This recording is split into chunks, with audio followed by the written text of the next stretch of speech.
serious. Very serious. Try.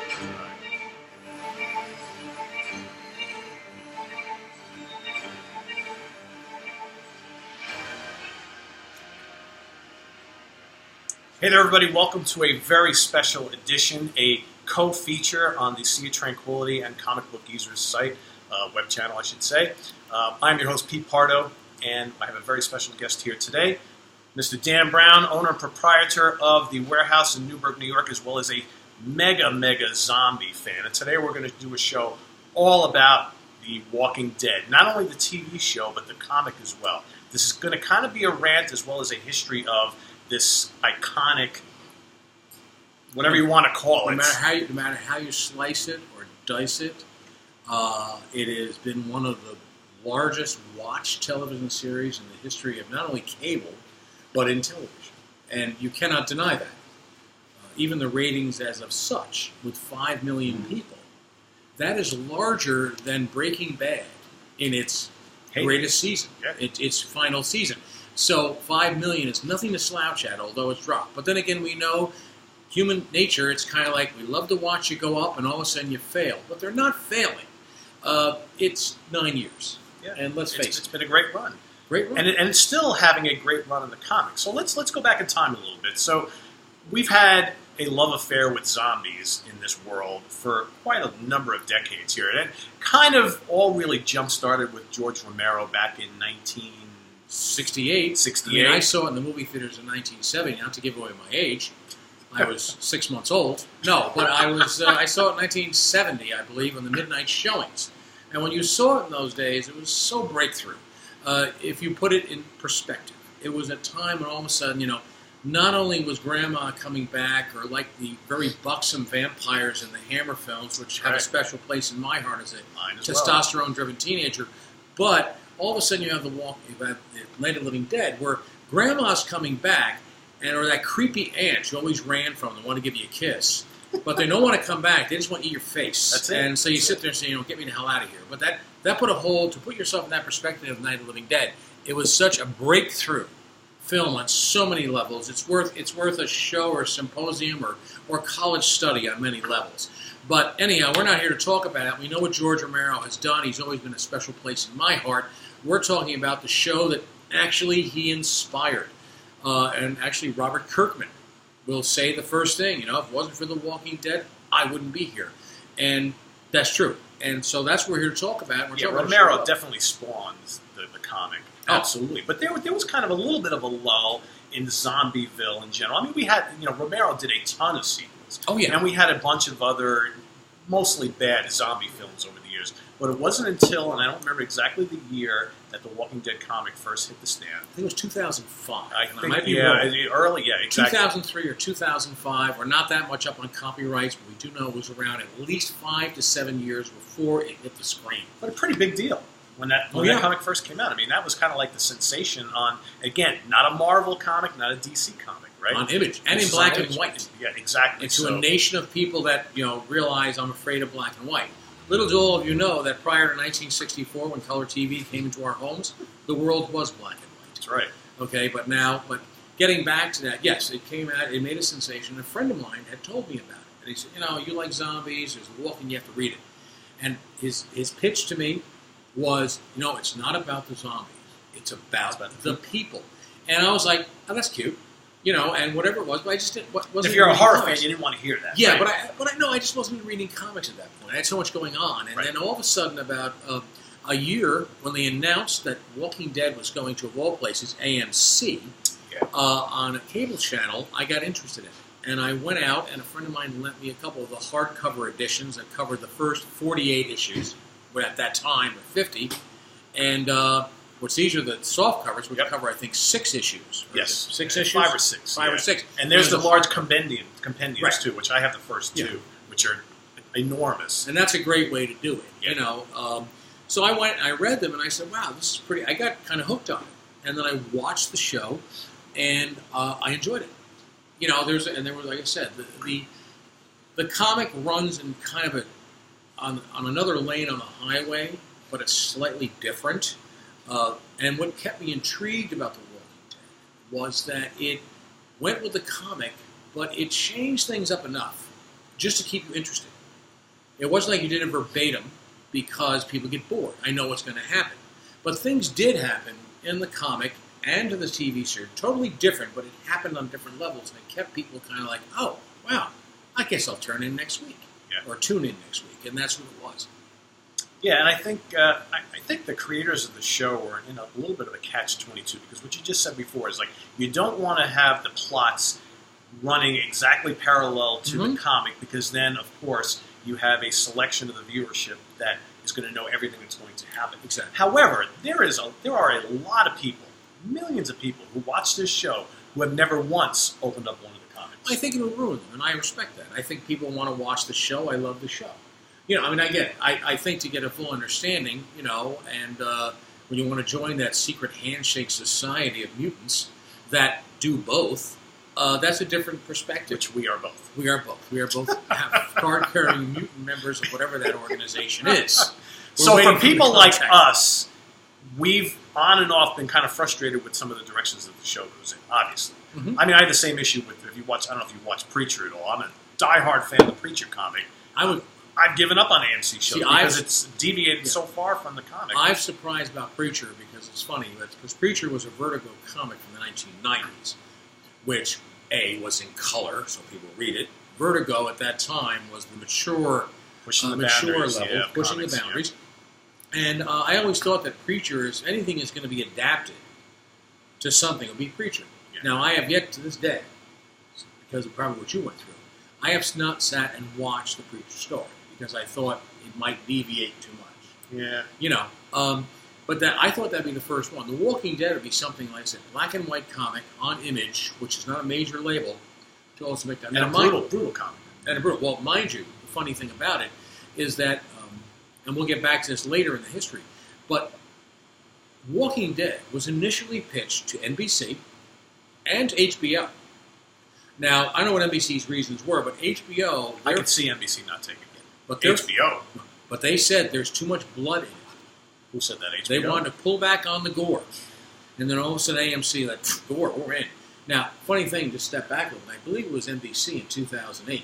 Okay, prior to The Walking Dead coming on, there was a pilot that was filmed in 2007 called Babylon Fields. Now, Babylon Fields was based on a French film, I think called The Returned. Okay. I know it was a series based on this. It's based about people coming back from the dead, out of the graveyard. They weren't their brain-munching zombies a la George Romero. They were people that died, came back. They didn't really remember much about their death. But they came back, and all of a sudden they're trying to reacclimate themselves to the world where former wives and husbands were remarried, people have moved on, and they're trying to reacclimate. Now, it was a very successful French film on the independent level, and NBC did a pilot in 2008. And it is available if you want to see it. It has leaked out, and it's out there. It's on YouTube, and it's under Babylon Fields, and it's broken up into 3 chapters, like 20 or 15-minute chapters or a 45-minute pilot. And it's interesting. It takes place in Babylon, Long Island. What a shocker. A lot of zombies out there, especially with the wires. But they come back, and it was interesting. It's hard to cram a lot in 45 minutes and sell or pitch the thing. And there's obviously somebody out there that said, some executive said, this zombie thing, this ain't going to work.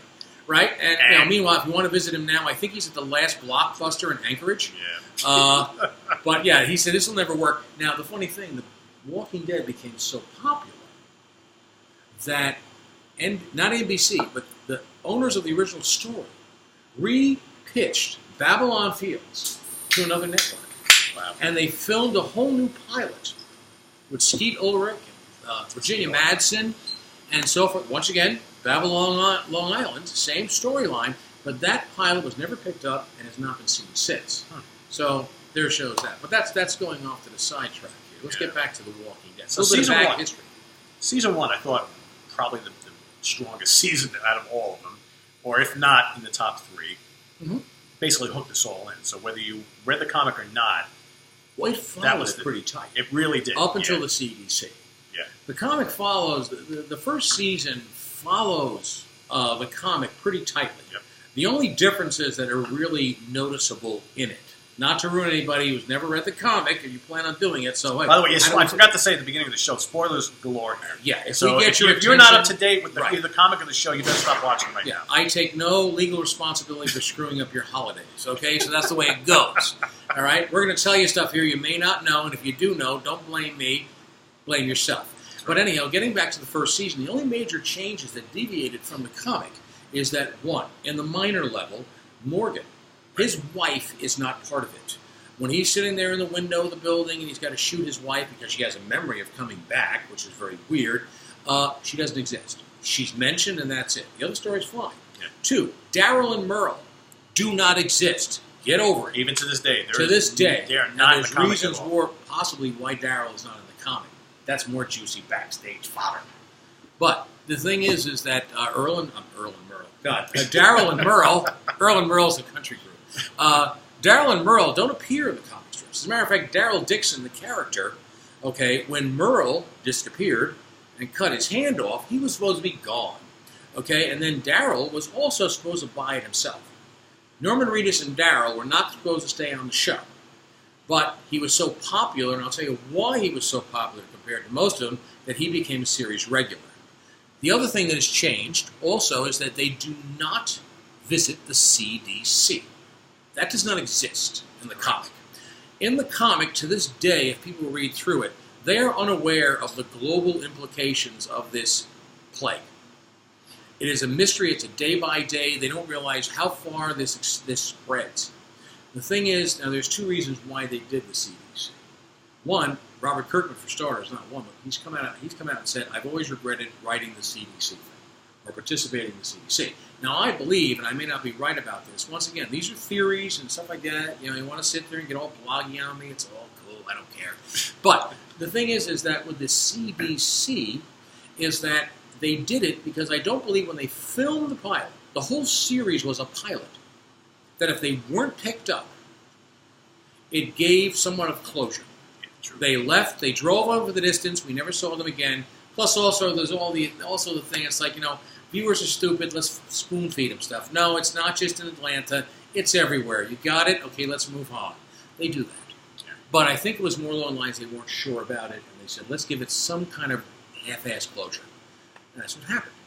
But the beauty of the comic is that nobody knows it's global. Right. They have never been told we all have it. It's happened in France, it's happened here, it's happened there. They don't know that. And the comic never takes you anywhere else. No. They go as far as Alexandria. I have not followed the new comics, but you know it goes from Atlanta, Georgia, up through Virginia, into Washington, D.C., possibly, on a couple of road trips. Right. But that's it. Okay. You know, it never goes any further. And that's the world they know. So as far as they know, there are no zombies in Boise. They have no idea. Or walkers. Sorry, walkers.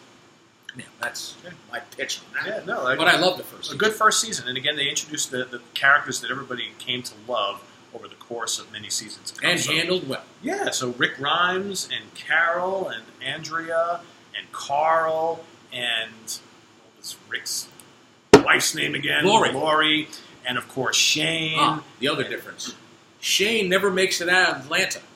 That's true. Not to ruin your day. Okay? Another reason why they probably kept Shane around is because there was a lot of alpha male tension going on. Yeah. Okay, in the TV show, there was people also like that to watch sexual tension going on. Okay, and they want that. But actually, not to ruin anybody's day once again, Shane does die in a certain way he does in the show. But he never gets out of the encampment. Much earlier. He's killed by comic book number 6. Yeah, the timelines of the comic and the show started to really change and differ right after that first season. Right. All of a sudden, things started to happen out of whack. Relationships were different. So we were talking earlier about, so Andrea and Dale, do you guys remember Dale from season 1? They were actually in a relationship. In the first season. Yeah, they were. No, they basically maybe it started as a trade-off. If you want to stay in my safe warm RV, you got to do something for Daddy here. I don't know if that was the case. But what happened, they actually had a relationship. And they actually were fond of each other. And, of course, her sister was there. But it was kind of a trade-off, or whatever it was. They were, and Dale was a much more, like, retired drill sergeant type of guy that went fishing, even though he wore that Mr. Wilson hat from Home Improvement. and this. And he also went a different path also in the story. But that might be time for Season 2 and Season 3, and we'll get into that. But there were some different things that went on. Yeah. Carol was never really a big character in the comic. Carol came and went, and honestly, nobody used her. Nobody missed her. Now, to give you a spoiler work or send all the kids to bed, you have to understand something, that The Walking Dead in the comic books, okay, is a passion pit. Seriously. I mean, mentioning Carol, okay, Carol's no longer around because somebody cheated on her. Honestly, or whatever it was. She was a fragile flower out the gate. Okay, she's not what she is today in the comic book, but there's a lot. There's if you see Carol the Warrior never existed in the comic. Carol the Warrior, and again in the comic, there's Michonne the sex addict, and that's how it works. You know that, right? Yep. We're not hinting at things here. She's managed to kill people through her antics and this and that and so forth and so on, and she's like a Black Widow. Not literally, but she's like bad news for people she sleeps with. Yep. But anyhow, we'll get into that later when all the kids are in bed. So, all right. So what should we go? So Season 2. Season 2. Season 2. The longest nap. Yeah. Now, there's reasons for that. Now, we can go into that now, or I could spend a whole section here talking about the trials and tribulations of Frank Darabont. How do you want to work this? Go for it. All right. So listen, before we go into the farm, anybody who's familiar with the comic, you realize there's major changes. Now, to understand something about The Walking Dead, you have to understand the creative process of it. And also, some of the changes that have occurred in the storyline, major storyline, have probably been more related with Machiavellian intrigue behind the scenes than on the screen of your television. And how that's working out is the following. Okay, to go back, we have to go back to the creation of The Walking Dead. Okay, one of the creative team that put The Walking Dead TV series together is a gentleman by the name of Frank Darabont.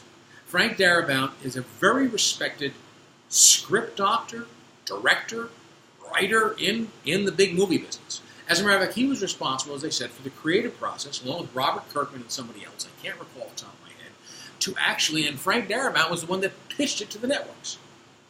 So, when it was finally brought up, Frank Darabont went in board as not only the showrunner, he was also the writer and the director of record. He handled everything. Now, television is a lot different than making a movie. And it's a bit more pressure. And Frank Darabont is pretty much along the lines, if we were in German cinema, he would have been Fritz Lang's brother with a bad attitude. Okay, he is not type A, but he is very passionate about what he does. And if you step in his garden, he's going to raise hell. And this is what happened there. So what happens is the series goes through. Now, Frank Darabont, you understand, came with some amazing credentials. One, he started in Hollywood in the late 70s, early 80s. Started as a production assistant on a Linda Blair horror film called Hell Night. From there... Pretty cool movie, actually. He was a writer on Tales from the Crypt. He wrote the script for Nightmare on Elm Street Part 3. He also did a number of other writings. He's a script doctor. But his most famous claim to fame, is that he is the director of choice by Stephen King. He has done the most successful adaptations of 3 Stephen King short stories into films. And we're not talking about some real hack jobs in a drive-in. We're talking about The Shawshank Redemption, we're talking about The Green Mile, and then finally The Mist, which did not have an ending in Stephen King's original short stories. And when Darabont created this twist ending at the end, Stephen King was actually wowed by it, and we'll say that in public. That he could never come up with an ending, but Frank Darabont did. So this guy came to The Walking Dead with some serious credentials. Yeah. Now, the changes in script, if we go back, and why don't you explain the differences between Dale in the comic and Andrea in the comic as opposed to the TV show, which you can recall. I'll fill in the gaps. Yeah, Dale in the show is this really nice older guy that everybody loved and beloved by the rest of the cast. Andrea in the show becomes kind of more of if she would have stuck around, more like a Carol type of well, that was her goal in the comic. Right. And in the comic, she actually was that person. So they kind of, what they did between the show and the comic is they changed the characteristics of some of these characters. So let's off this character, but yet take what we built with that character in the comic and produce it with this other character in the show. So Andrea, up until very, very recently, was still a major kick-ass character in the comic. She was the sharpshooter. She actually became Rick's main girlfriend. Yes, a.k.a. what Michonne is doing in the TV show. And Carl referred to, by the way, Carl's still alive in the comic, I believe. Yes. He refers to her as his stepmom. Yeah. So Andrea was a character from day one all the way through to about a year ago on the comic, which is issue 170. Now, the thing about it also on top of that is that Andrea, that's her Italian cousin, right? That's the Italian version. That's right. We got Ricardo and Andrea. You know, where was I? Oh, here it goes. This is where the old age sets in. Oh, the difference is, okay, she's alive and well in the comic, but all of a sudden in the TV series, she started out with certain attributes. And some of those attributes, when Andrea on the TV show was gone, were picked up. Andrea was a sharpshooter in the comic. That went over to Sasha. Once again, Andrea became the stepmother of Carl and the lover of Rick. That fell into Michonne's position. And no affair with the governor. That never happened. No, that never appeared. She never was wishy-washy. She was always with the team. And since Shane died before he left Atlanta in the comic, there was no hanky-panky in the back of a car after a shooting lesson. Yes, another passionate moment. You know, really, serious. You're there. You got people running around trying to eat your face. You're scrabbling to find like something. All of a sudden, you have this. You can't wait to have a can of SpaghettiOs, and you really the first thing in my mind is I want to get laid. Yeah. I mean, come on, seriously. You know, I'm more concerned about no, just get me the hell. Feet still failing now. Get me out of here. But anyhow, getting back now, the differences that may have occurred. Going on here? No. I'm on a roll. You're on a roll. Anyhow, but getting back to Andrea and Dale. Now, as Peter said, Andrea is going all the way through the end, and she's a major character. Dale, now I'll give you some attributes of Dale and changes in the storyline. In the comic book, Dale is the one, not only is he sleeping with Andrea, he's a bit more gruffer, a bit more of a survivalist type of thing. When they go to the prison, he is the one that gets his leg bit. And they have to amputate Dale's leg. Not to change subject, but not to ruin anybody's day, R.I.P. Scott Wilson, who did an amazing job with Herschel. Yeah. Herschel in the comic book was a schmuck. He was really an annoying religious zealot that really was just... He was the dad you hated. He had no, really, even in the comic, when he finally got it, I was like, Jesus, thank God, he's gone. No, but Scott Wilson brought this fatherly, ex-alcoholic, whatever, this, and eventually... He was wonderful. Yeah, and then he eventually realized, like, God, I'm bringing all these walkers into my barn, and it ain't going to do shit. I got to get out of here. It's not working. But anyhow, getting back to Dale. Dale lost his leg in the prison.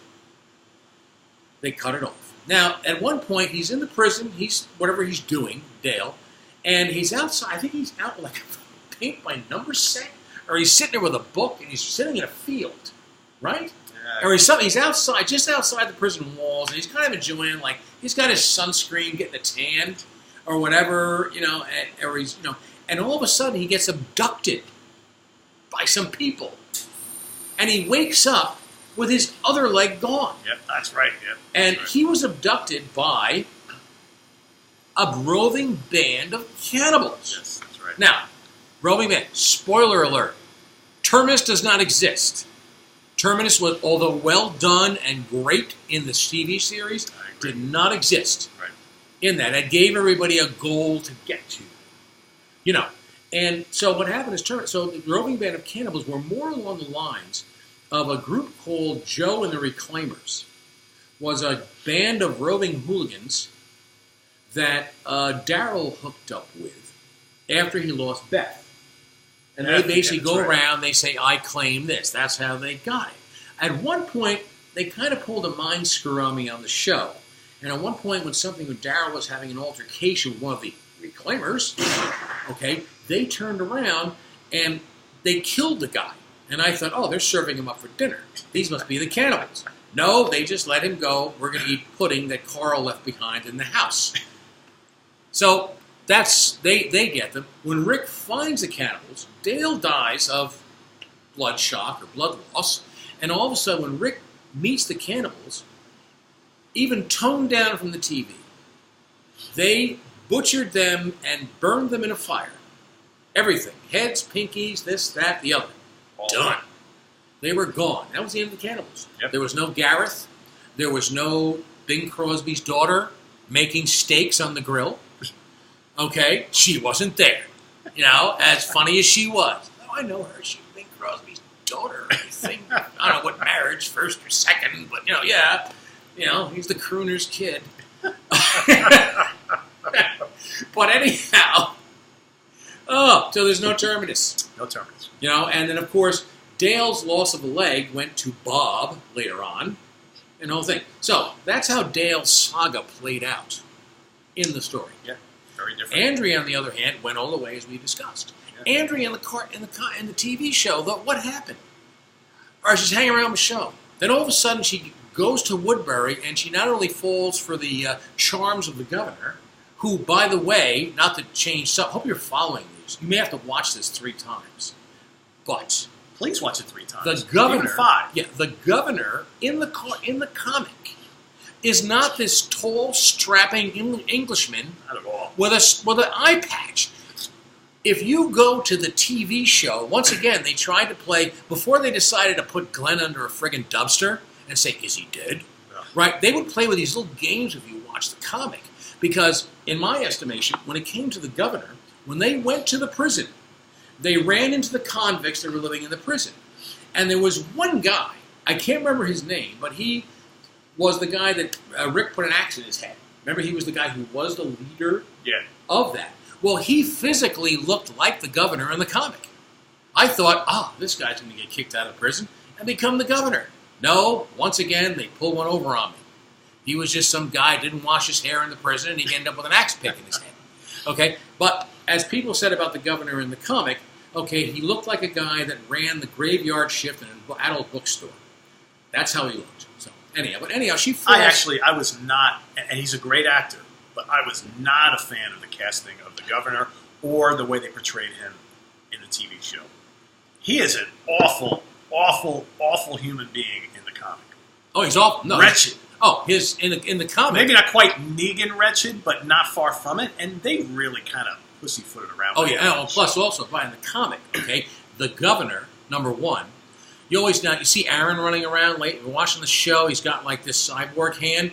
Okay, the governor actually cut Rick's hand off. The governor was abducted by Rick. I don't know about you, but I waited season after season after season for Rick to lose his hand. Just wait too much. Like I was waiting for it to come, and it never happened. Yeah. There were a couple close moments. Yeah. You know? I think when they got to Alexandria, he almost got caught in the garbage disposal. Yes, in yes. the I was like, now this is the time. Look, they get back into luxuries of life, and all of a sudden, why? They lose his hand in the goddamn garbage disposal? Yeah. So, no, but that didn't happen. Sorry. I know you're going to be searching going, where did I miss that? Tyrese. The character that, like... let me get back to change the story. I'm sorry, we're off on a tangent. Yeah, this may end up being like a 3-hour rant. This might be in 3 parts, might be a trilogy. We might release it every Christmas, like Star Wars. You know, next time we'll have a Wookiee. But anyhow, getting back to that. So Andrea succumbed to the governor. She went off, and then she was wishy-washy. She liked the governor. Why don't you like the governor? And then you turn around, and then she went to the prison. I want to warn the prison. Yeah. And the governor took her, and like with everybody, he just, has a falling out with, he decides to kill her. So he puts her in a room, he stabs his best friend, who was the doctor, who knew him as Phil before the big thing. Well, he's not Phil anymore, he's the guy that stabbed you. And he sits there and he waits, and then he bites Andrea dies, Michonne puts her out of her misery. That's where the thing's ended. Now, as I said earlier, things changed in the series due to behind-the-scenes politics. So we're going to go back. If you'll entertain me, I'm going to go back to the Frank Darabont thing. Now, Frank Darabont, before he entered into The Walking Dead, in the whole creative process, the last film he did was a Stephen King adaptation, which was The Mist.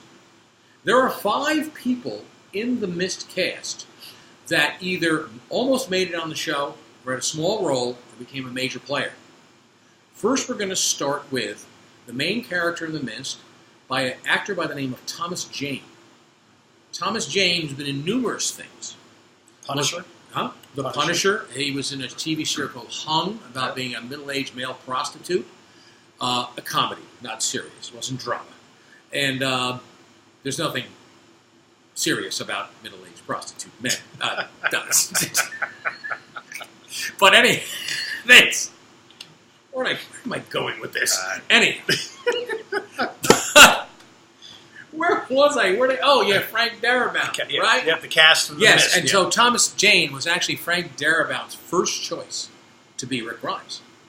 Wow. But he received an offer from HBO to play in the series Hung, which was about the middle-aged male prostitute. And he took it and ran for 3 years. Yeah. Another actor that was in the cast of The Mist was, I can't remember his name off the top of my head, but he had one role in the beginning of the first season, and he is the military walker that Rick runs into on the tank. The one that was passed out next to him. He was just an actor in The Mist, and he had this small role. Now it gets even. Now this is where all this stuff ties in. I know you're dying to hear it. First, in the cast of The Mist was Jeffrey DeMunn, who played Dale, Laurie Holden, who played Andrea, Right. and oddly enough, McBride, Carol. That's Melissa. Oh, she was in that? I don't She remember has her. a small role in that as well. Okay. Now, prior to that, Melissa McBride, who plays Carol, was known in the entertainment business as being more of a casting director. She had done a number of films here and there, but you don't see a casting director. Now, the strange thing about it is that we're going back to the Darabont situation. He leaves. Okay, there's cordial letters. We wish you well in your endeavor. We had creative big deal differences. when he left. Oh, Real yeah. big deal. They fired him, and they said it was a mutual understanding. This thing, gone. All of a sudden, a few years later, all of a sudden comes out that Frank Darabont is starting a $300 million lawsuit against AMC about lost profits and such on a show that he helped create and spearhead. All of a sudden, after that, the rebuttal was letters come out or emails that he had sent to some of upper echelon at AMC about, let's say, his unhappiness, what's going on. But it was kind of tersely written. It was, like I said, Fritz Lang's older brother with a bad attitude, and they felt threatened by him almost. So that surfaced.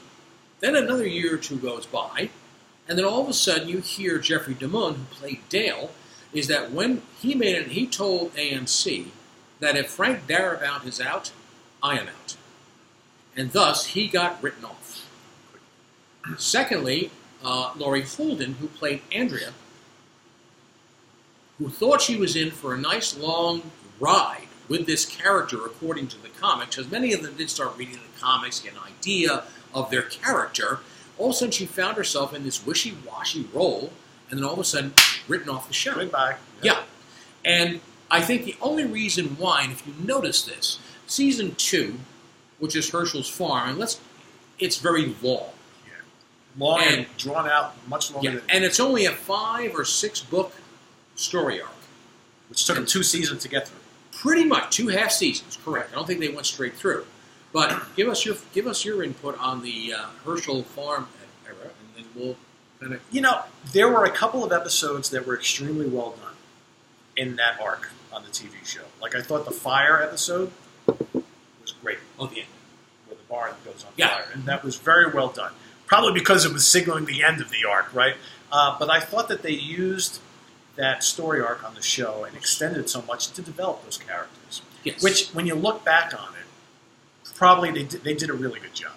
Because would we have cared much and given a shit much about Maggie if it weren't for what they did? No, it does. In retrospect, at first it was... Herschel himself, he was a character we all loved, right? I mean, regardless of what you thought about him in the comic, we loved him in the show. Oh, yeah.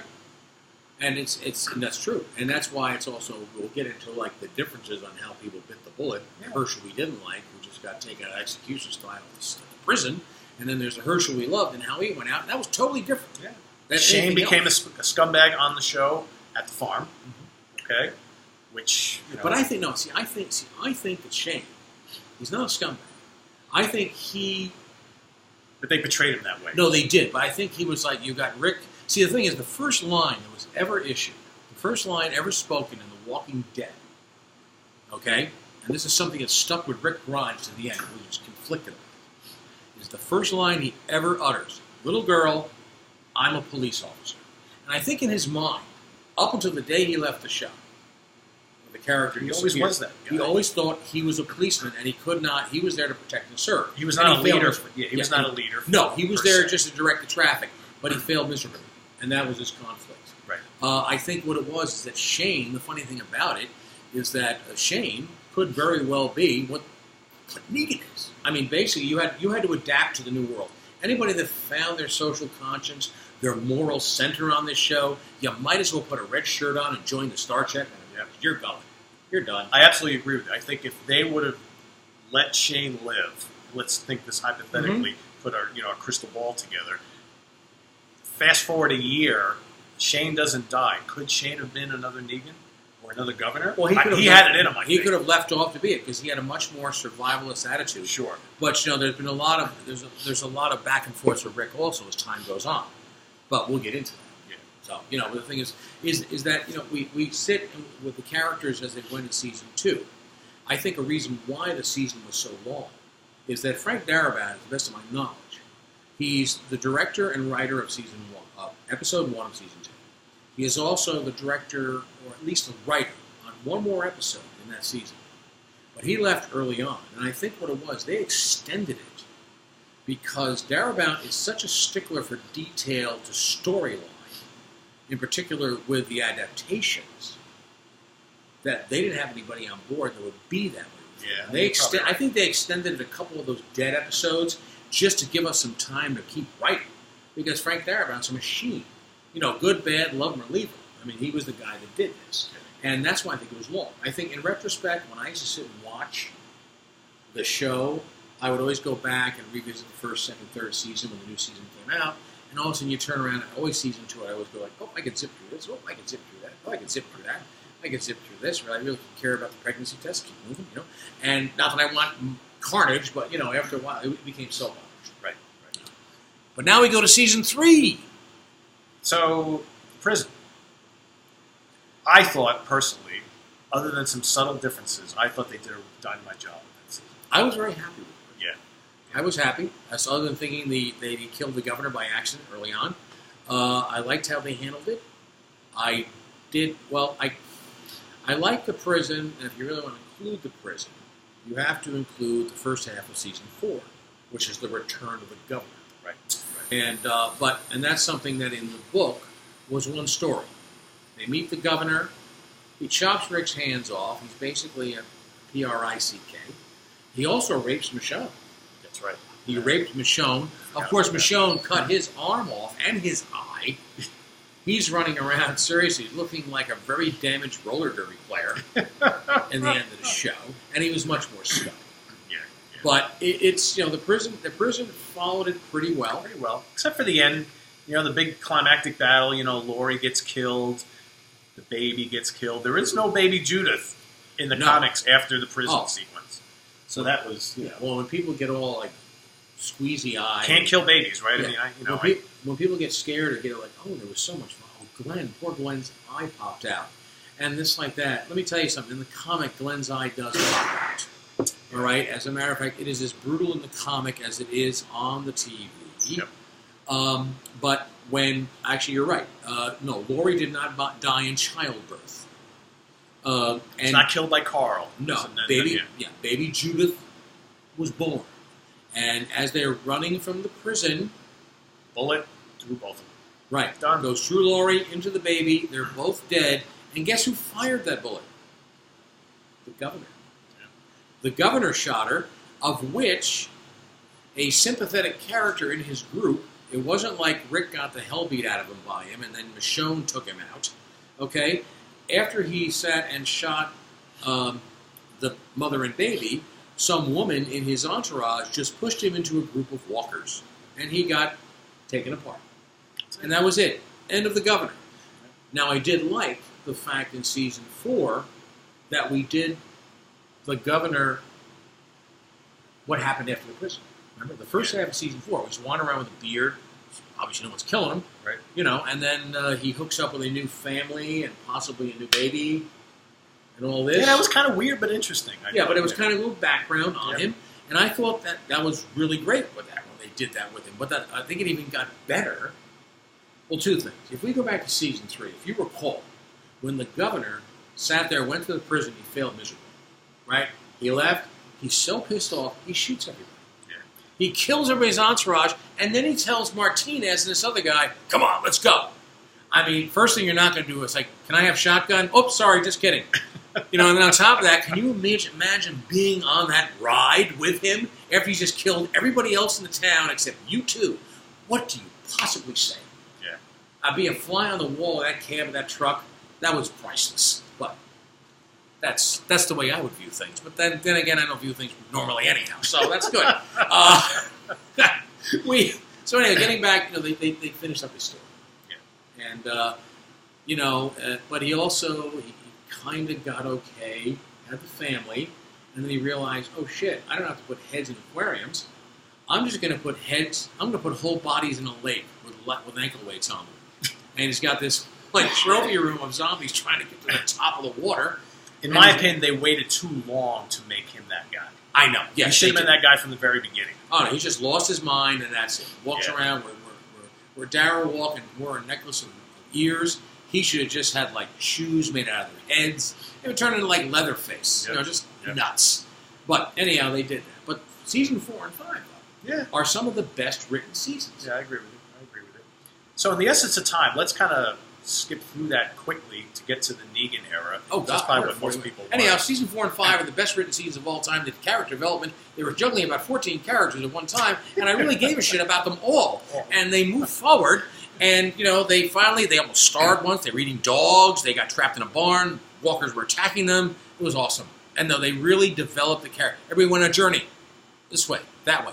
Good. And then that was a time where every episode they had you gripped, edge of your seat, and then waiting for next week's show. This is when they had 17 million, anywhere from 15 to 17 million viewers a week, which is an astronomical number in the world of television.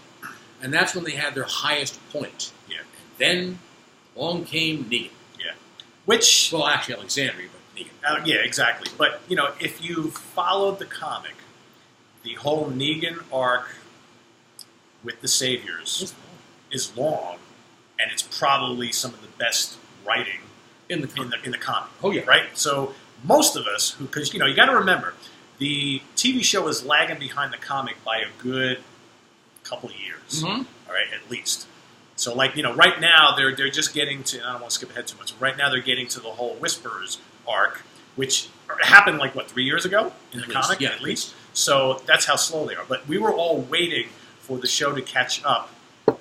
See, we got our. I don't know if you guys caught him. We got a. Yes, we have a bartender here. Yeah, we have a creature walking around the back here. Matter of fact, 2 psychedelic zombie barbecue ale, sir.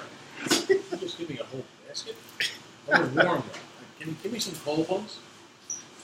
Like your soul? Sorry. So the Negan arc, we had been waiting for years. So you would think, right, that by the time they introduced Negan and the Saviors, that would then take the show that is riding so high to heights even further. Didn't quite work out that way. Now, you know, they introduced Negan. Now, in the comic, let me just preface this a little bit. In the comic, Negan is a bad motherfucker. He is a nasty... I tried to show that a little bit before. Psychedelic zombie barbecue cream ale, courtesy of the Newburgh Brewery, right around the corner from this fine establishment. Right, Shock Monster? Yeah, okay, good. That's yours, I believe, right? No, that's mine. We have to. Let's just go. Come on. I got like 30 cases of stuff. Let's just go. So, don't be shy. Don't be shy. All Jesus Christ. For a man that puts pictures of beer on Facebook, please. This is not a time to be coy. That is true. That is true. So, you would think that the introduction of Negan and the Saviors would then take this blockbuster show to new levels. However, and again, I'm going to go back to we've talked about this already a couple times, there is a divide of the people who watch the show. There are people who watch the show, don't read the comic, and there are people who do both, right? There are followers of the comic, love it, and they're following the show and love the show. So for all of us who follow the comic, we knew what was coming. We were prepared for what was coming. We knew Glenn was going to die. Glenn has to die. It has to die. To push the story forward. So when Glenn died, it's like, but there was still some question on the show that they were actually going to go there, right? Oh, yeah, no, but they made changes in the past. Yeah, they had to, right? And they killed a couple of the characters, too. But that whole scene where Negan bashes the brains in of a couple people, including Glenn, we knew that was coming. but the people who don't read the comic didn't.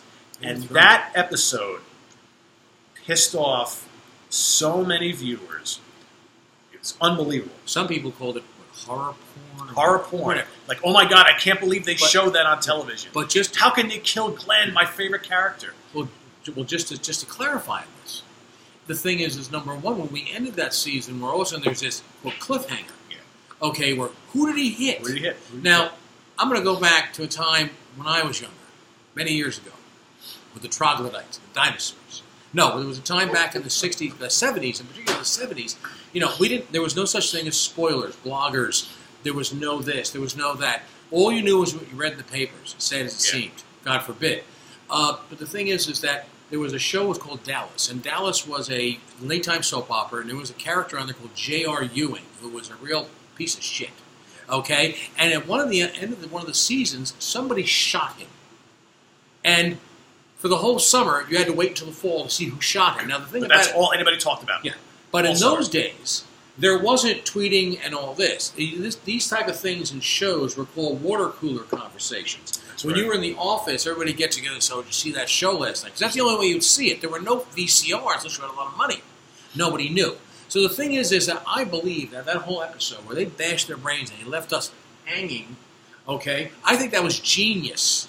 People came on their shit and said, that's such a cheap ploy, they're making it. And then what happens? There are guys out there with sound analysis, like they're investigating the Robert F. Kennedy assassination on how many bullets were fired. I mean, they're sitting there and they're going, watch, if you edit this, eeny, meeny, miny, mo, and you let it go. We're taking bets on who got it. Who got it? And then finally, if you really sit and think about it, and you watch the show, why did I think Abraham was going to get it? Because he's the only one that looked at Negan with defiance. And you knew, you're trying to play alpha male in my world, I'm going to turn your head into a piece of steak tartare. Yeah. But anyhow, sorry. And Abraham dies in the comic, but not at that moment. As Denise. Right. He died earlier as Denise the doctor who got the crossbow through her head and her eye. Why Abraham died with Negan, that was Robert Kirkman's work. Robert Kirkman always felt that Abraham deserved a, quote, dignified death on the show. And he actually was out on a little routine walking around, and all of a sudden a crossbow arrow goes through his head. He goes, hey, Gluck, Gluck, how about those Mets? And he goes down. Now, the thing about it is, I don't know. Dignified death, would I rather just have an arrow going through my head and I just mutter a few words and drop to my face? Or would I rather have my head turned into a piece of steak tartare? Honestly, because he hit him once, he got back up and he goes, seriously, dude? You're not going to get out of this. You might just lay there and say, Ave Maria, I'm fucking out of here. Okay, but no, he sits there and goes, suck my nuts. Yeah, great. That's going to really change this guy's mind. Yeah. That lunatic. I'm sorry, go ahead. Yeah. But he died earlier on, and that's why I was when they gave that 1-2. Nobody knew Abraham was going to get killed. Yeah. All these people, their sound analysis and eeny, meeny, miny, mo, and all this stuff. God. And all of a sudden, everybody's like, oh, I didn't think Abraham was going to get it. Why are you wasting the time? Go do something right. Do something for the community, for Christ's sakes. Sorry, go ahead. But a well done little scene right there. Which yes, of course, it went from season to season. But that would have been great as it not been spoiled. The point of it was being spoiled. Yeah, well, there's no way around it. There's you can't do it around it. But anyhow, it was much better than people gave it. And also, Glenn did get his eye did pop out. Yeah. In the comic, you thought brutal. Oh no, he gets hit. I don't know if he says, "Maggie, I'll see you there." That was kind of even creepy. But his eye did pop out like a ping pong. He turns his head to mush in the comic. Literally. And that happened. So when it happened, Peter and I guess we weren't surprised. I was like, a lot of people were like, "Oh my god!" Oh my god! What are they expecting? Put like a wool sock over his head and choke him? Yeah. But then where I thought that the show failed is that they rode that emotion and that carnage of that episode. I love Jeffrey Dean Morgan as an actor, right? I really do. Honestly, I don't think he's been a great Negan, to be honest with you, because I think that they tempered his character so much in the season following that, and to this day, where he's just kind of like, he's got this smug look on his face, always smiling. Well, he's always been in the comic. He's over the top. He's campy. Yeah. But he's in a comic book sense. He's this enormous guy in the comic. Oh, in the game. Menacing. And I don't get that from Harry Dean Morgan's Jeffrey Dean. Not Jeffrey. I'm sorry, Jeffrey. Jeffrey. Yeah. That's the guy that was on MASH. Yeah, exactly. Jeffrey Dean Morgan. Well, they originally wanted Henry Rollins. Robert Kirkman. Robert Kirkman designed, or I was inspired. But you can tell if you look at it. Yeah, you got that chiseled look. Yeah. I mean, I think that it's probably not in this. There are moments. Well, speaking of like behemoths on the show, okay. No disrespect to Tyrese, but in the comic, Tyrese is an ex-Atlanta Falcons defensive tackle or something, defensive end. He's like 6'8". He's about 6 inches taller and about 6 inches wider. He was a kick-ass character in the comic. Oh, he was a wimpy loser in the show. Let me give you a little background on Tyrese. And that actor is great because if you saw him in the was it The Wire? The Wire. He's also on a number of other shows. I mean, he's very good. No, they turned him once again into a wuss. First off, there's this big conflict between Rick and him, who's in charge. They meet Tyrese. He does not come whining at the gate. He does not go to the governor. He has nothing to do with it. Well, he has something to do with the governor. We'll get back to that. But they find him on the road with his daughter, her boyfriend, and somebody else. Yep. Now, to give you an indication how much of a badass Tyrese is in the show, okay? One, he goes in, he gets locked into, when they're cleaning the prison out, he gets locked in a recreation yard with a bunch of walkers. Rick comes back, all the walkers are down, there's Tyrese with a bloody toothbrush. I mean, he did whatever he did. His hammer. He took them all out. Secondly, his daughter, who he's very protective of, and her boyfriend, they have a suicide pact in the comic. And the daughter commits suicide. The son, or the boyfriend, chickens out. Tyrese not only goes in there, okay, he slowly strangles the guy to death. Yeah. Then, when he rises up as a walker, he cuts him into little pieces. This is one bad dude. Yeah. But his demise, he was decapitated by the governor. Yes. And no Sister Sasha in the... no, Sasha is basically an offshoot of the doomed Andrea character. Right. Yeah. So, there are major changes. Yeah. And like I said, Negan, no disrespect, there's a side of me that likes what he does with him. There's a side of me I don't like what he does, but it's true. He's not intimidating. I don't think I mean, he's got to be big and brutal, and he's not that big. He's much bigger than Lincoln. Yeah. But so let's bring everybody up to speed. So, like, where we're at, like, recent times. So, I don't know how many of you have watched the most recent episodes. Okay, if you haven't, again, spoiler alerts. So you know that they got rid of the Rick Grimes character, right? So Rick is no longer on the show. A lot of reasons behind that, and Dan's going to give us a little bit of insights there. Rick is still alive and well in the comic. Okay, Carl, we didn't talk about that. They killed Carl off in the show. Okay, Carl is still alive and well and a huge part of the comic. Carl and Rick are pivotal parts of the Whisperer storyline. Which they're just starting now with neither one of them. Not only with the fact that Carl continues his relationship on with Negan, who I believe Carl looks as Negan as what Shane was. Yeah, I think you're right. Kick-ass, get it done, teach me fishing. He's always had this problem with his dad, the daddy issue, whatever it may be. But that's one thing there. And then also Rick, in the Whisperer Wars, actually goes to Negan to seek advice. Yeah. Because Rick knows, as much as we hate to admit it, Rick knows that Negan ran a tight ship. And Rick has always failed his people. So he goes to Negan in this weird consigliere, give me advice. You got to stay here locked in your cage, but I need some advice from you. Yes, and they played that game recently on the show where the door was left open. Yeah. Now, if he does what he does, spoiler alert. Now, he did this with Rick. Spoiler alert is that when Negan finds his cage, his thing open, he sits there, and all he does is he closes the gate. And he sits inside, and his first thing to Rick, he goes, I could have left whenever I wanted to, but I didn't. And it's just so awesome in the comic how he does it. But remember, in the comic, there is no 6-year gap in between. It's about 3. It's about 3. Is that what they're saying? I read all of it. Some say 6, some say 5. Whatever. Yeah, whatever. It's a couple of years. How it boils down to, not to clarify and take up more time, but I think they're intrigued. They're going to stick around for an extra couple minutes. happens. Yeah. The thing is about it is that in the comic, when the War with Negan ends, or they call All Out War, the next story arc starts, which is called A New Beginning, I believe. It's less than a year, though, right? It's about 2 years. It's about 2 years, about two, because at that time, okay, spoiler alert, okay, not only is Alexandria the hilltop, the sanctuary is being run by Dwight. Right. Dwight did not disappear. Dwight becomes their liaison. It's not Carol. Where's he been? He went off to exile land with his wife after Negan was taken down. But also in that during the war with Negan, I'd like to say the Amazonian beach community. What's it called? I forget what they're called. You know, they're all the women were, which is odd because it goes against. It shows the writing. Why would Negan kill all their men? He wanted the men. Yeah. So he killed all their men. Now they hate Negan. But anyhow, they are not mentioned in the Negan story.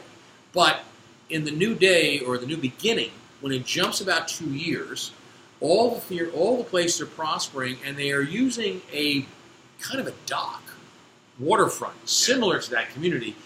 Michonne is like Captain Sinbad. She goes up and down the coast, and they find other places. They trade. It's become like the New World, and that's what happens in the comic.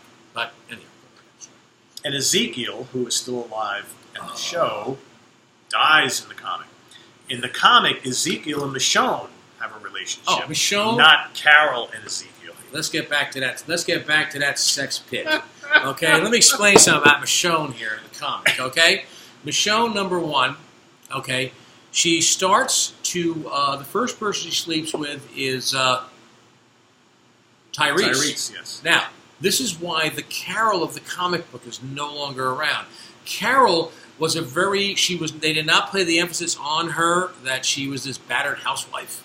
Okay, she was fragile, but her husband died, I think kids died, whatever it was. Sophia was her daughter, right? But Sophia's still alive. Right. But the thing is that Carol's very fragile, and she hooks up with Tyrese when he shows up at the prison. Yep. They have a thing, and then all of a sudden, when Michonne shows up, Tyrese is playing around with Michonne.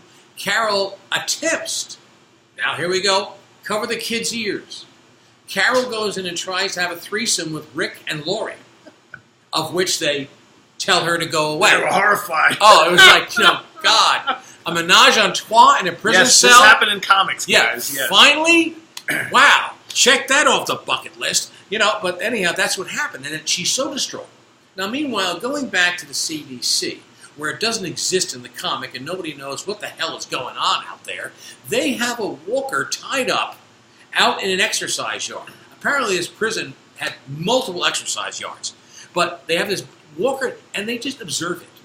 They stare at it. They try to hand him a Twinkie, and he doesn't eat that. And then they go and then he bites his hand. But they're trying to figure out what makes these things tick. Well, Carol is so distraught over whatever the hell's going on, turned down by Rick and Lori. Michonne stole her man, and whatever else happened in those first 6 months when the infestation hit, she said, fuck it, I'm out of here. And she goes into the prison lot, or the recreation room, and has the zombie bite her throat out. End it. End it. Done. No more Carol. Goodbye, Carol. And she was not that, she was like Herschel. Not missed. Yeah. Not missed. Now, strangely enough, getting back to the change, how things changed on the series due to politics. After Frank Darabont left, and then Jeffrey DeMunn says, I'm out of here, and Laurie Holden gets written off the show, the last person left from the Mist is Carol. Yeah. Now, all of a sudden, you think about this. They struggle through season 2. Of course, Carol's looking for her daughter, Sophia. She still has that attitude, though, that she's beaten down all the time. She's scared. And, then Sophia's dead. She freaks out even more. But it's all of a sudden after season 2 and okay, Frank Darabont's gone, let's get our footing back in here. Okay, all of a sudden Carol in the next few episodes all of a sudden starts evolving into starting with showing the kids on how to gut a stranger with a fishing knife in story time. And all that stuff. She has turned into Remember her with the 2 little girls when they were at the cabin? Exactly. She's turned. That was a great episode, by the way. Which now that in the comic were not 2 little girls. Yeah. It was 2 brothers, and you know who killed the kid? It wasn't Carol, because Carol was kind of fucked up. It was Carl. Yeah. Carl shot the kids. Right. There you go. See, Carl was a sociopath also. The comic, trust me, it's rife with sex, intrigue, madness. Gore. Oh, it's great, and oh yeah, and zombies. We haven't talked about zombies at all. That's when they sit there and say it's about the people. No shit, man. Yeah. It's kind of like we talk about the show with like what's going on the screen and what goes on behind the screen. That's right. Behind the screen is so much more intriguing. Yeah. You know. And but anyhow, Carol, she has become that cookie baking sociopathic. Now in the next time jump, Catwoman, cat lady, crazy that we've learned to love. Yep. It's the aunt you want to have around for the holidays, but don't let her carve the turkey. That's right. So it's with that, we're getting back to that. No, what are we getting back to? Oh, getting back to the recent season. Where we are now, yeah. So Rick is gone. And some of you probably heard he is now struck up a deal with AMC to star in 3 or 4 or whatever it is, AMC films, Walking Dead kind of associated films where I'm assuming it's going to be, the apocalypse, the zombie apocalypse in the UK or something like that. Right. And so he's obviously, that's where he's from, it's where his family is. So he kind of got his cake and he's eating it too, here. Hey, remember they took him off the helicopter. He could be anywhere. He could be anywhere. So whether they explain that or not, I don't know. Maggie all of a sudden is gone, right? They haven't really explained where she's gone, but Lauren Cohen is actually... She went off with the woman that had the records. That was dressed up. But they haven't really explained it much. No, she looked like Tattoo's large, blonde, older sister. Yeah. Had the white suit, named Georgie. I think what they were saying is that she went there. Okay, but they haven't really talked about it much. No, well, it's like she's gone, but we know why she's gone because Lauren Cohen is starring in a pilot series on one of the networks, so she may or may not be back. But the door is open. The door is open for her to come back. But is she going to come back? I mean, she's doing movies now. No. You give it its run, but when you come back, it's just like Michael Rooker said once at a convention. People have said, "Hey, would you ever come back and do a cameo as Merle in a flashback?" You know what his attitude after doing the what do you call films? Guardians of the Galaxy? Because they can't afford me now. Yeah, now. So that's what it is. You go back now. You're a marketing thing, which brings us back to the changes in this season, real quick. What I said earlier on, there was a lot of behind-the-scene politics that altered the storyline. And being fans we were, I don't mind them altering the storyline. Creating things, doing different things. It kept us interested. Well, as long as they make them interesting. They hook us in, right?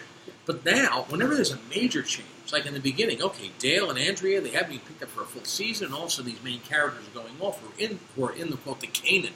All of a sudden now you have the situation. The Whisperer War is coming up. It's on the horizon. It started.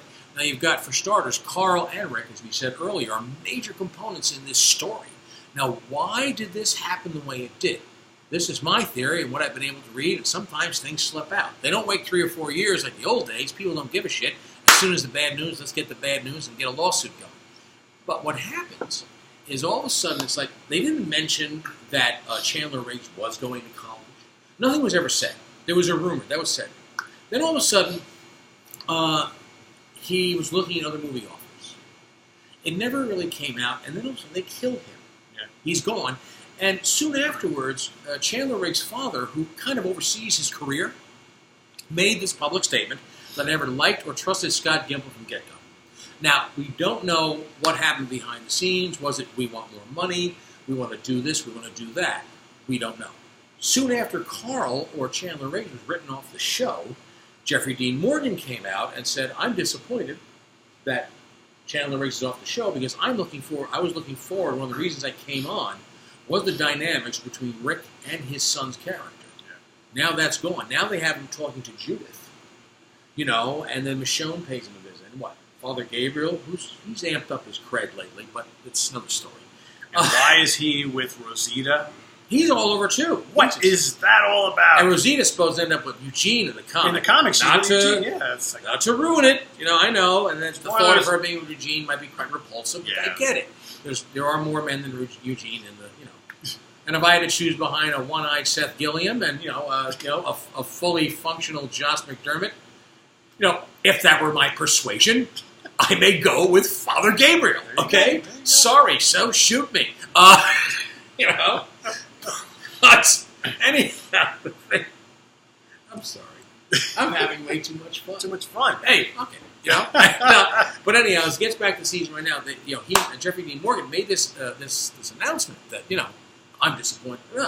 Then all of a sudden you hear Rick Grimes. Now Andrew Lincoln, he came out, and there was rumors it was his last season. Now Laurie Cohen, in respect, had already signed for a season. Right. She was signed to a pilot. Whatever. If it takes off, I'm leaving. So she was going to give whatever it is, and she arranged that commitment. So all of a sudden, like Steve, Andrew Lincoln is going. I'm leaving. And then all of a sudden, you hear Andrew Lincoln. And not only that annoyed me. There's only 22 minutes and 16 seconds till Andrew Lincoln's last episode. They kept announcing it. Yeah. It was like having no element of surprise. Oh, it was like Dick Clark on Groundhog Day on New Year's Eve, just going on and on. It's like, I get it. He's leaving. And they created what could have been a great death scene, and then they pulled the rug out from under you, and not really. Well, the thing is, why he's not dead, this is my theory, is that what happened is when Andrew Lincoln, he may have been very disappointed, because let's face it, he was working with Chandler Riggs for a number of years. Okay, he probably knew the Glenn thing was coming and this and that, but Chandler Riggs and the Carl thing came out of left field. I don't care how you view it, you're not going to expect that, especially since he's such an integral part of the storyline going forward. And so I think Andrew Lincoln went to them in his very British way, and he said, I'm sorry, I can't work under these conditions. I'm going home. Yeah. And so they probably said, fine, but you signed for a full contract. So if you want to leave right now, toodaloo, bye-bye, but you'll be hearing from our lawyers. And I think what it is, I might be wrong, and like I said, I thought he was going to stay to the end of the ninth season. I want to spend time with my family. I've given it 9 years. I get it. They live in England. The kids are British. The wife is British, okay? I mean, her father is Ian Anderson from Jethro Tull. It gets no more British than that, okay? Unless his foster dad is John Cleese. They're no more British than that. They want to go home, get it? But anyhow, he left, and I think this 3-movie thing is a compromise. I think so. You owe us some time, so let's do these 3 movies, and we'll all be happy, enjoy, fishing for salmon with your father-in-law. Which is what Ian does most of the year, Ian does, yeah. But I think I have liked it since season 9 has begun. I'm sorry. I thought it's the best writing in the last, at least 4 years. So in your opinion, and this is a great segue to kind of finish up this epic and wonderful, fun talk here, your impressions on last night's episode and where that leaves us going forward. Okay. I'd like to do that if we get one last thing. Who was our favorite character? Oh, yeah. Really nice. Yeah. All right? Yeah. Wow. Well, not now. Okay, yeah. Well, yeah. So we can think about it for the next couple minutes. I know my favorite character is. Okay. But anyhow, last night's episode, I did not like the time jumps at first. I realized it is important to have it in the storyline because of the way it's going and everybody leading the cast. And we are technically about 10 years after the beginning of the show. That's how it works out. It's about 10 years. You can meet my graph at the MIT website. I have my graphs and my charts there. But last night's episode, I thought it was, what I enjoyed about it most, was that this is the first time in the first season, as I think I said to you earlier, as you watch the first season over and over, you see the characters go that are totally frightened. They have no idea what they're dealing with. They are scared shitless, and they don't know what they're up against. And you see it in their eyes, how they handle things. Granted, there's a sequence with the Saviors, once again, a lost moment, where they're all whistling in the woods, surrounding them. But the thing is, in that situation, it's like, we know we're dealing with humans. We know what we're dealing with. So it's creepy, it's scary, they're circling us. But last night, what it was, everything from Daryl, who's always been self-assured since day one, everybody sending off fireworks, the walkers are walking in formation, and this and that, and the fear on Eugene's face, and Rosita when they first see them, and Rosita wanting to rescue Eugene, and the whole creepy graveyard, and the wrought iron, and just that Halloween feel, and all of a sudden, what is the final line? You don't belong here. Yeah. And he stabs Jesus, a shocking death. Yeah, I did not see that coming. No, and I thought that the looks on their faces, even Daryl down, is the first time they are feeling fear in 8 seasons. Yeah. They don't know what they're up against. Very well done scene. It was well done, and so it pulled me back. I was sad that Angela was going, but I said I've been watching since episode 1 this season. I think this has been some of the best writing, and it's been my opinion. And they've started to take something from there and move forward. If they'll salvage it, I don't know. But like I said, 5 million viewers is enough to keep a lot of things afloat. Yeah. So there they go. I was ready. I was honestly ready to give up on the show a couple episodes ago, and I think I told you that. Well, that's when I saw it on Facebook. I said, "You cannot do that. Can't do that. We got to do this show." So I watched the last 2 since Andrew Lincoln left the show, and not too bad. It leaves me with some positive thinking about where they're going to go from here. I'll put it to you this way: I have enough respect for the Whisperer's arc in the comic book, which I thought was pretty damn good. Very good. To think that, man, if they're really going to screw this show up, they're going to have to do it here. Because if they can get through this arc and do it justice, then they'll keep me as a viewer. So I'm going to give him the Whisperer story, and I'm going to continue watching. And the only thing I'm concerned about with the Whisperer story arc, okay, is that for one thing that happened just recently before the time jump, which really annoyed me, is that when Maggie goes in to talk to Negan and is going to effectively kill him. Yeah. And Negan breaks down. Blubbering, crying like a child. And you know something? They had the perfect Hollywood moment there. The cliched moment, as much as we want to be creative and redo this and that, they had the perfect moment that after she sat there and he was crying and blubbering like an infant, all they had to do is when she left the room, as he's leaning, facing the camera, all he had to do was make a smirk, knowing like he's playing her. Yeah. But they never left you with that. And in my mind, even though I left you thinking that he was completely broken. Right, and now he starts out the new episode. Now, in reference to the Whisperers and Hopes, if the Whisperers follow the line they go along, any people have not read the comic, and this might be an interesting spoiler to put you to watch the show. Yeah. Negan actually redeems himself in this comic. He does. And he comes back and he helps them against the Whisperers. He helps them because his no-nonsense bullshit attitude is what the world does need. They don't need Rick Grimes. They need more people like Negan, like it or not. And then finally, put yourself in that position.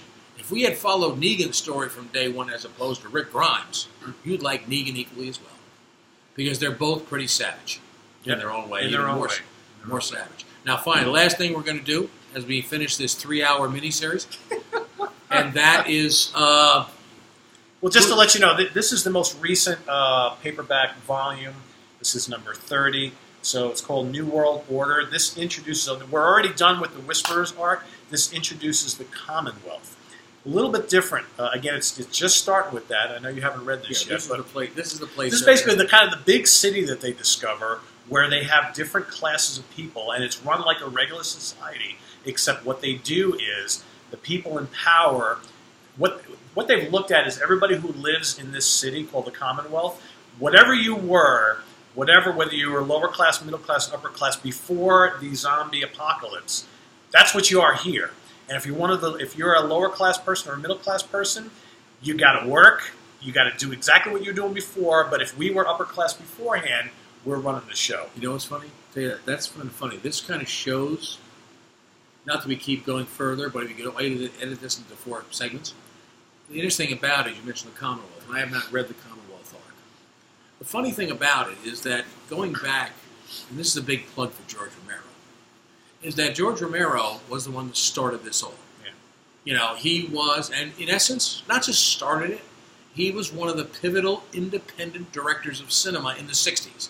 Even though it's a horror movie, he did something that nobody else did. Either him or John Cassavetes or whatever it may be. They were independents. Now, the point is that Robert Kirkman has never denied the fact that if it wasn't for Night of the Living Dead, he would not have done The Walking Dead. Number 2, I think he wanted Romero's approval. And he wanted it badly. But he's always paid homage to the point where Morgan's son, Dwayne Jones, is the real name of the actor that played Ben in the original film. That's right. Now, I never caught that before.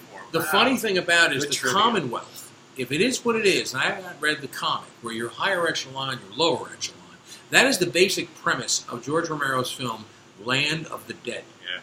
That's right. That's what it is. And I believe it's called The Comet. I don't remember. It's called The Comet, but you have to check it. So that's another homage to George Romero. Yet when George Romero was asked about The Walking Dead, God bless his resting soul, he sat there and went, it's just a zombie movie. It's a soap opera. The zombie soap opera. And he was asked to direct. He turned it down. And he remained very dignified about it. He just said, no, I'm not doing it because. I would love to pick Robert Kirkman's brain one day and say, did you ever sit down with George and get his approval? Or did you ever sit there and say, thank you so much, as people did with people like Forrest J. Ackerman and John Landis, Steven Spielberg, Joe Dante, all these directors of the 80s used to read a horror magazine called Famous Monsters of Filmland. And it was called Forrest J. Ackerman, Uncle Florey. And they paid homage to him. It was one for him. We didn't have our geeky outlets. And so that's it. You brought Chinese food. It's still sitting there. Yeah, it's still warm. That's okay. I even wore my Woe Hop shirt in honor of that. Look at that. See? Oh, no. Woe Hop. Not serving Asian fusion, but Chinese food since 1938. Chris Allen, this is for you, by the way. So we're going to end this out with a question. Who's our favorite Walking Dead character? I'm going to go first. Mine is really so weird. Really? Yeah, come on. All right. I'm having a hard time picking. It's between two. It's either Maggie or Daryl. So I'm picking a female and a male. All right. I like them both for different reasons. Let's narrow this down. No, just female or male. Female or male. But yeah, I like them both. I want Bob, the transgender. He's there. He covers all the bases, and God, he can knock some Walker heads in. There you go. Who's yours? Mine? Oh, all right, go back to season 2. This character's so obscure. Otis. Otis. All right. Wow. Yeah. Now Otis forgot in the all about him. So after all this time, he's still your favorite character. But I'll tell you why. I remember Otis.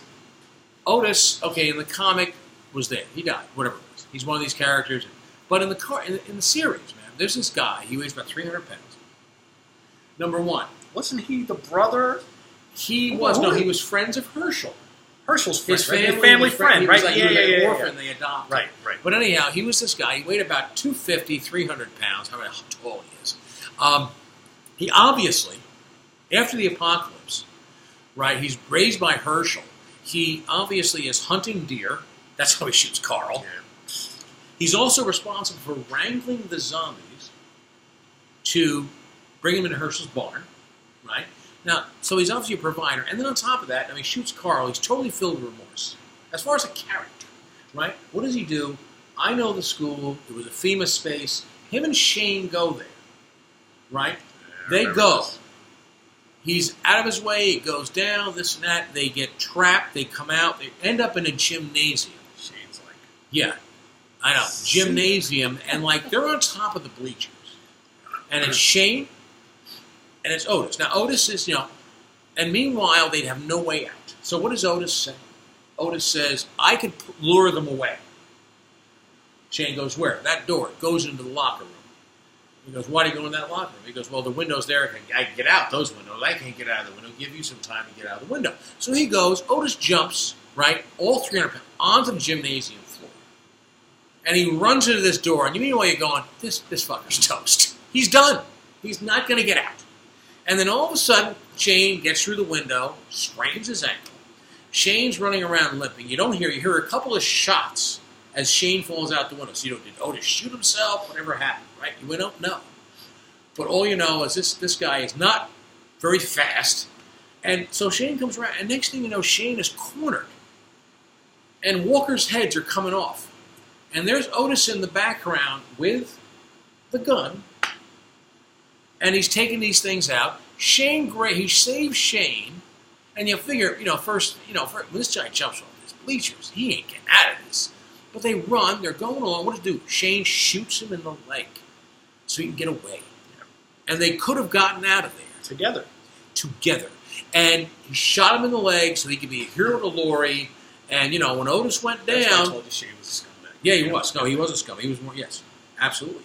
And he turned... Yeah, you're right. That's why he's just from that scene alone. Yeah. And wasn't it after that scene where he gets back and he shaves his head? Boy, because Otis pulled the hair out of his head. Yeah. So, he did that to ingratiate some with Lori, saving Carl's life. But there's Shane, and trust me, as soon as Otis went down, all those walkers are going, look at the size of him. Let's make way for the buffet. Let's go. Oh, yeah. And he was done. And honestly, to this day, I found that Otis was Daryl Dixon with a better attitude. However, he had a weakness for ring dings. But I always felt that he was a great character that could have been moved on. And they just chomped him up. But once again, pivotal to Shane's scumbaggery. Yep. Baggery. Oh, well. So, anyhow, but that was it. I'd like to wish everybody, we're saying goodbye now? Yeah, I think so. All right. Wow, an hour and 20 minutes. Come here, Shock Monster. Where'd he go? Fall asleep? We fell asleep. We lost him. We lost our monster. Oh, he lost our monster. Anyway, guys, thanks for hanging in here. Hope you enjoyed this kind of rant on the history of The Walking Dead series and comic. Hopefully we covered just about everything. If not, if you love this and we can muster up a part 2, maybe we'll do that. We could do that because there's so much crap. So maybe we do it like 6 months from now or next year when we've had some new episodes. Or we could do a Fear the Walking. You watch Fear the Walking Dead? No, I gave up on that. Oh, see? Well, I'll pull you back. Anyway, thanks for guys. Happy holidays. For all of our Merry Tranquility Christmas. and Comic Book Geezer viewers, thanks for sticking with us here. We hope you enjoy this, and we'll see you again real soon. All right. Thanks again to Dan Brown for my joining pleasure. us here. As Thanks always. to Newburgh Brewery. That's for right. bringing us psychedelic zombie barbecue ale. That's Available right. at the warehouse, $5 a can or $5 for $20 in a bucket. Oh, That's right. Come down to Liberty Street, Newburgh, for the warehouse. Lots of good food and beer. bucket with hazmat thing on it. There you go. And 5 beers. You don't get to keep the bucket. I need that, But you can drink the beers. come on, $4 a beer. Come on, break down. Can't beat that. Where's the word of Lawrence Tierney? Come up a bucket, cheap bastard. Bastard. Oh, Reservoir Dogs. That's right. Reservoir Yes. Dogs. Yeah. By the way, I'm thinking about doing movie reviews, so I Let's do may this. have to have you on. We should do a late night horror show. That's what I'm going to. I want to do vintage horror reviews. So There's anyway. many things in the works. Thanks, technology. That's right. Technology. We'll see you. Wow, So thanks, an hour guys. and 21 minutes. Take We care. appreciate it. Hope you enjoy this. We'll see 2 you real hours soon. of commercials. Take care. Bye-bye. Bye.